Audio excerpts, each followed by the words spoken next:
Akashvani Imphal Moirangthem Ibehaibi na pau pajari.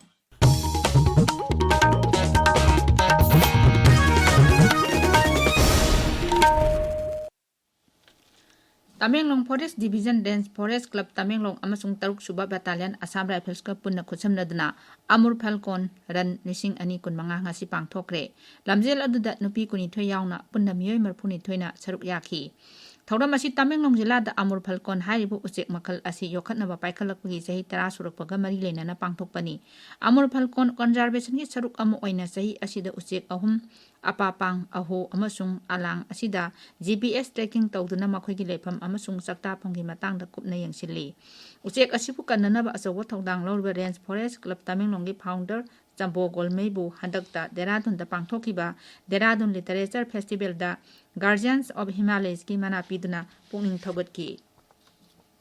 Kangpokpi District Administration amasung Integrated Rural Management Association anina puna khusamnaduna nomagi eba bal bibha mukta bharat ki jila thaki mifam ama ngasi pangthokre Kangpokpi jila ki Saparmainada leiba JK Conference Hall da pangthokiba thoram aduda Child Marriage Prohibition Officer and Sokhongam Baitena IRMA na lokhatliba thaboksing singthaki jila asigi church ki pastor nifu amadi laisang singda seba tawriba miyoi singa unaduna sahi nauriba angangsina nauna yum panbabu thingbada achoba thawdang launaba tapsinkiba rusu mahakna singthaki tungda saruk yariba miyoi singna jila asibu child marriage free district ohenaba punna wasak lominakhi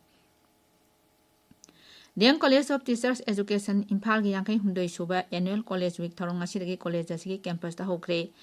Trainees Union na numit taruk ni supna chathagadaba college week thoram asida tongan ba house mari khaidokna akhanaba co-curricular activities singda inform oiba thorong kya pangthokani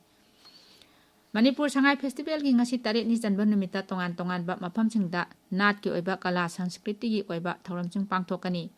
Palace compound laiba Bhaiga Chandra Open Air Theatre da Mading Monsang amsung tarau gi nat ki bajagoi sing unnaba thorang tawri tungda Eastern Zonal Cultural Center gi artist na sukala sanskriti gi oiba thorang kaya utkani main venue oiba folk dance composition amadi folk experimental music utkani festival asigi saruk ama oina MSF DS ta Sangai Film Festival da Manoranjan Longjang gi feature film langwai amadi Laimayum Surjakanta Sharma gi hayena kanagi no utkani Imphal gi mapal kangjai bungdana international polo tournament pangthokli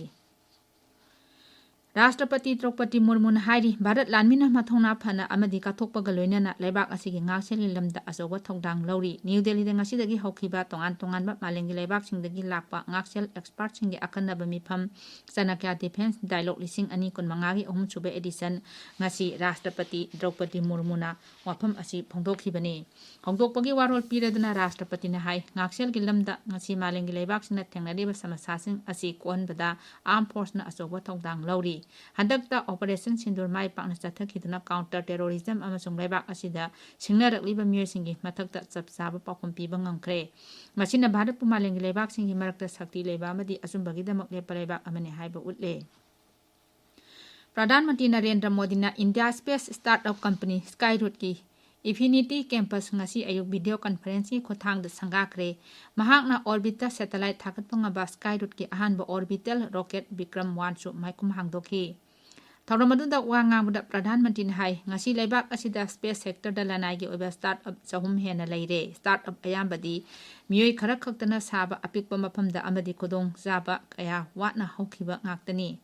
Adubu ngasidi space ki khwaidagi wangba thak yobagi manglan aduna lebak asida space revolution purakpa ngamlibani masida naha oiriba Genjina achoba thongdang lori Ahum suba Bharat amasung Indonesia anigi defense ministers dialogue ngasi New Delhi da pangthokre ngaksel mantri Rajnath Singh amasung mahaka phammanaba Indonesia gi general Rita Japri Jamsodin na lebak anigi matangda ngaksel gi lamda hena tengbang minaba amadi lebak anigi maribu comprehensive strategic partnership ki thakta pukhatnabagi matangda khanaki Tharamadu da wangang laduna Sri Rajnath hai Bharat amasung Indonesia asi mihaurol dagi achetpa mari leiduna lakli lebak ani asi itihas amasung kala sanskriti gi oiba marina punna amata oina punsilli pauloijare